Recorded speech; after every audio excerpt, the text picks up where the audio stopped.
I want to know, Kory, who is your MVP of the preseason? Y'all ready for this one? My MVP of the preseason is Ron Holland. Reason I say that, the things that I've seen from him, it wasn't scoring the ball, because we're talking about scoring the ball. You got to go with somebody like Fontecchio. He's been playing solid, and last night he was just lights out. But Ron Holland is. It was a lot of unknowns when they picked him, especially because you have a guy like Asar Thompson, and not saying they're the player, but they have similarities to them. So if you think that's fair to say. And one thing you've seen from Ron Holland is that he's just a pure hooper on both sides of the ball. He is aggressive. Sometimes the shot wasn't falling, but even if the shot wasn't falling, he was actively looking to get teammates involved in the offense. He's out there playing hard on defense, hustling for rebounds, sizing guys up one-on-one, diving for loose balls, fighting with vets for loose balls. I mean, this is what you want to see from a guy that is trying to get on the court. This is what you're trying to see from a team that is trying to get some type of identity, to go back to the identity that this franchise once had. I'm actually doing an article in this. I mean, a lot of times, the Detroit Lions are getting credit for grit, but if you really want to be honest about it, grit kind of started with the Detroit Pistons. It was just under a different name. We called it blue collar. So yeah, to have a guy like Ron Holland get out there and just make the most of his minutes. Yesterday he played the second. Him and Dennis Jenkins, they tied for the most minutes of the guys on the court yesterday. Just to see him make the most of his minutes and just be an all around hustle player. That's my MVP of the season. We know what Cade can do. We know what Jaden Ivey is capable of. So I don't want to give him the MVP, because we know what he's capable of if things go the right way. But to see what you got out of your number 5 pick that early, got to give it to him. Yeah, Ron cracked me up against the Suns. Like, Damian Lee basically gave him like a Kurt Angle like superplex into the bench. And then he was scrapping with Royce O'Neal.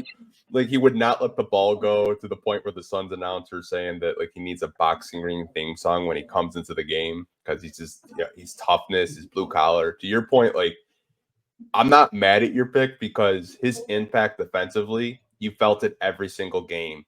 Every time he checked in, immediately they were, locking people up. The defense, the energy, everything was just more like, when you kind of looked at it and you looked at him on the court, everyone around him started like playing defense. It was kind of infectious having a rookie like that defend his ass off, going through 50 pick and rolls, taking on centers, point guards, like just his energy and his effort. I absolutely loved.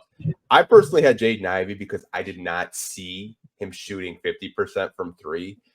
And I kind of owe him an apology, because I've been very crucial on him and very hard on him, because I didn't really know what to expect going into the season. And obviously it's preseason. I think some people kind of overreact to it, but we talk about Fred Vincent. They brought in Fred Vincent to work with Asar and Ron Holland, but you could say Jaden Ivey is benefiting the most out of having Fred Vincent in the building so far.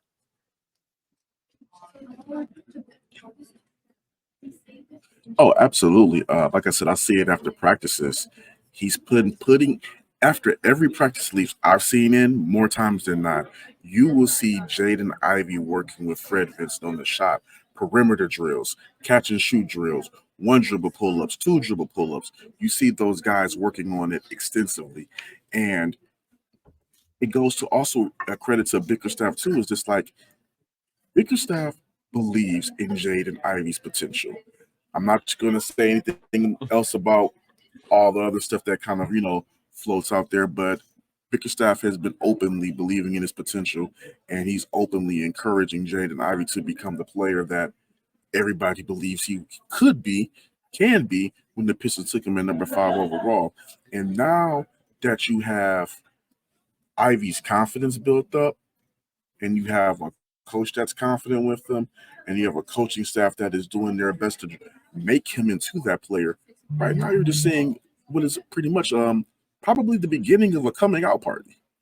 We don't know if this obviously at some point, the way that he's shooting right now, it has to regulate when you go into the regular season. But if you're able to get Ivy somewhere around that 45, let's just say 44. You can get Ivy between that 44, 46-ish, 7-ish percent range. Let's just say 44, 46. You get him somewhere around there, and then get him hovering somewhere around 35%, 36% from the three. That's a heck of a jump. And that would definitely help this Pistons team. So it's going to be interesting to see Jaden Ivey now going into his third year with a staff that is doing their best to make him achieve his greatness, and he's comfortable with it. Yeah, I like his jump, because I think the one thing with him has always been, if he can get a consistent jump shot, this backcourt could work. And I think the way that they're using him, and it's kind of funny because they played the Cavs last night. They're kind of using him in a Donovan Mitchell role, if you will. Like, they're just kind of letting him do his thing out there. They're staggering him with Kate Cunningham, letting him, man the which is so smart. Yeah. I think it's the right approach with Jaden Ivey, because there's ways you can use him where he's effective, and we didn't really get to see that last year. And to your point, we're not going to kind of like go down that rabbit hole with that. But the way JB has been using these guys, I think it's a lot of Pistons fans are just so happy that we got a coach that wants to uplift our young talent, not kind of have them just sit on the bench and learn that way.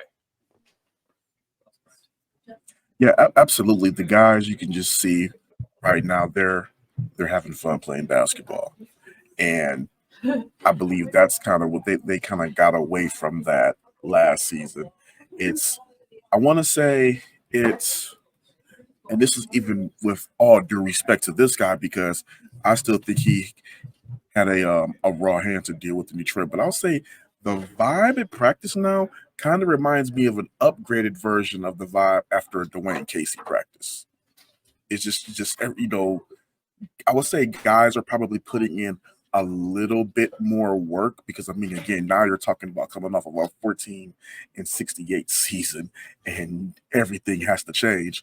But it does remind me, it does give me feelings of that post-Casey vibe, post-practice vibe from a Casey practice, but just with the uptick of working out, developing, and working on your game, so to say.